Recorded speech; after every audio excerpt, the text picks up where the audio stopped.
Hey guys, Brooks Ritter here, back at it, YouTube. Man, it's been a while since posted a video. Life has been crazy. As some of you guys know who follow me or my wife on Instagram, we are like, I wouldn't say we, my wife is about to pop with our new baby. And so life has just been about getting ready for him, and obviously life doesn't slow down. Still got my two boys to take care of, and yeah, so it's been great. Hopefully you guys have had a chance to check out Ghosts Come to Life. It's been out since the first of the year. Actually came out on New Year's Day, and yeah, man, I've gotten some amazing feedback from some of you guys, and yeah, feel free to message me either Instagram or leave a comment, and I'd be happy to answer any comments that some of you guys may have, or questions you may have about the recording process, that sort of a thing. But that's exactly actually what I wanted to jump into today, is talk a little bit about kind of the pre-production of Ghosts Come to Life, and just kind of how it came to life. The ghosts, that is.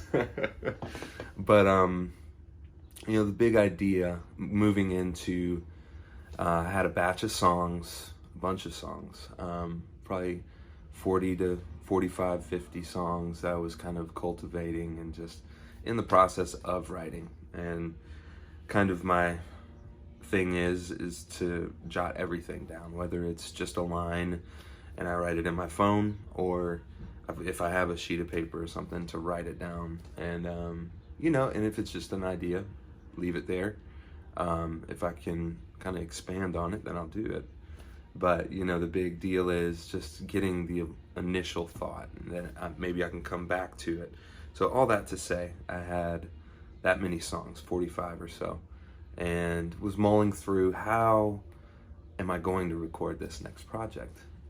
And I had already spoken with Sonoblast, which is a Louisville record company here, indie label, and they were excited about the possibility of us doing a record together. And so I already kind of had that going on. So it was all right, how am I actually going to record the record, right?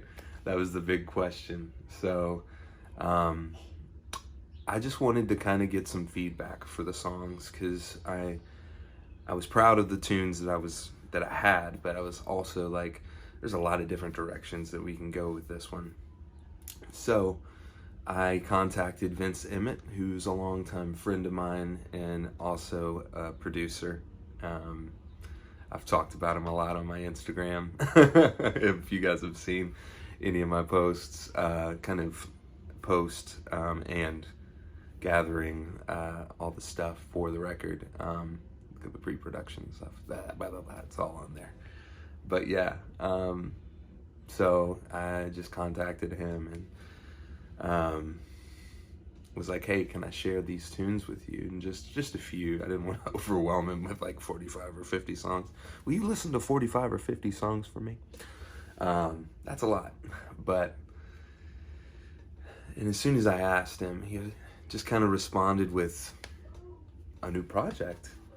Let's do it together. And I was like, what? And granted, you know, like, this is a guy who, he's a longtime friend, but I also was pretty much, I've wanted to work with him for years, to say the least. But for whatever reason, it just never was able to happen. And yeah, so when he said that, I was like, bet, we are on it. I'm down to clown, essentially. So speed up the process a little bit. And you know, as we were going through these songs, you know, I was very much, this is a project that I've always been really hands-on in each step of the process of any recording that I've kind of undertook. And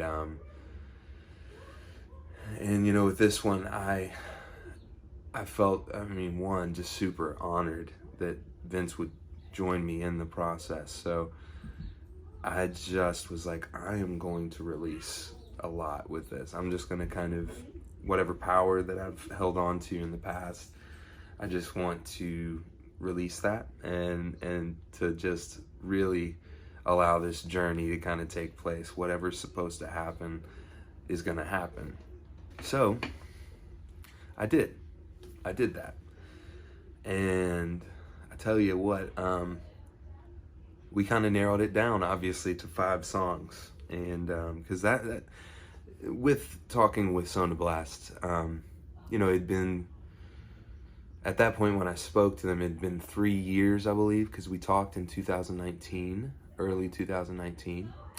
And, it had been 3 years since I released Stereo of Steel. And it was like, well, let's get back into it. Let's do an EP. So 5 tunes. We chose those, and immediately Vince just is kind of in inspiration mode, and just he's like, all right, this is what I want to do. I want us to, you and your band, we're gonna record like every record that we've ever loved. He started throwing out, the Beatles, the Stones, Marvin Gaye, just legends. And I was just like, I am down. I'm familiar with recording live because I've done that for most of my projects. Probably, aside from the Horsefell Lane, that one I recorded myself with my computer, which was actually a PC, and I would carry around my PC and buckle it into my car and take it over to friends' houses whenever I could record them or record myself. And so I was familiar with that vibe, but this was going to be different. This was going to be there weren't going to be many overdubs with this, but this is kind of the vibe that we were going for. And so obviously pre-production was a huge part in preparing to really we wanted to have the arrangements down like that, so that when it came to hitting the record button, we only needed a few takes to really capture the moment, more or less, capture the truth of the recording. And that little, the truth of the recording, I was listening to a Tom Petty, it was actually Broken Record, and Rick Rubin was interviewing the daughter of Tom Petty. And it was very interesting. She threw out that phrase, the truth in the recording. And that just really stuck out to me. And so I've kind of been using it a little bit, but it's just a fascinating term, because you can think of truth in the sense of what the artist is saying lyrically, right? What's kind of true. But I think the truth in the recording is like, it's everything. So it's the words, but it's also the emotion behind the instruments and the emotion behind the players that are playing these songs. And so it was just, I love that phrase. So I am stealing it, the truth of the recording. I am not coining it, because obviously I heard it from somewhere else, but I'm definitely using it. Feel real good about that. But that was the goal. The goal was to, wherever these songs were going to go, we wanted to capture the truth of that moment. Because you have a moment. It wasn't a million takes spliced into one. It was full takes of just finding and chasing and listening to each other, my band and I listening to one another. And so through the pre-production all the way to finally pulling into Nashville, June of 2019, I mean, it was just a powerful experience. And the goal was to be emotive. And obviously the songs and the content are of Ghosts Come to Life. It's very emotive. The songs that, Vast from the idea of nothing else to lose, having nothing else to lose to the devil's teeth. um, yeah, and then go to Greatest Gift, which is probably I think one of the most beautiful songs I've ever written. And just all of the intertwining, all of it, Atone and Cover Me. It was just an exciting experience to be able to, just to be in Nashville and to be in Sound Emporium and be there with people that I love and that I trust. I can't tell you enough. This is a very fast overview of just kind of getting there, but I wanted to kind of describe the vibe a little bit.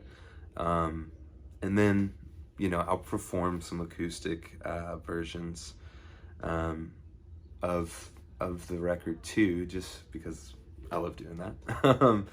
But I'll also, I'll talk about kind of gear here and there as well. But that's kind of what I wanted to leave you with today, and just to please, again, I kind of quickly talked about it, but please listen to Ghosts Come to Life wherever you stream Ghosts Come to Life. Stream it. Words don't work sometimes, but yeah, wherever you stream, just look up Ghosts Come to Life, Brooks Ritter, and you can find me. Also, hit subscribe. Like this video so that more people can see it and it'll get broader. And yeah, if you don't follow me on Instagram, it's Brooks Ritter Music. On Twitter, it is Mr. Brooks Ritter. So you can hear my ramblings on all platforms. This is just a longer version, obviously. But thank you guys for watching. Hit subscribe. Thanks, guys.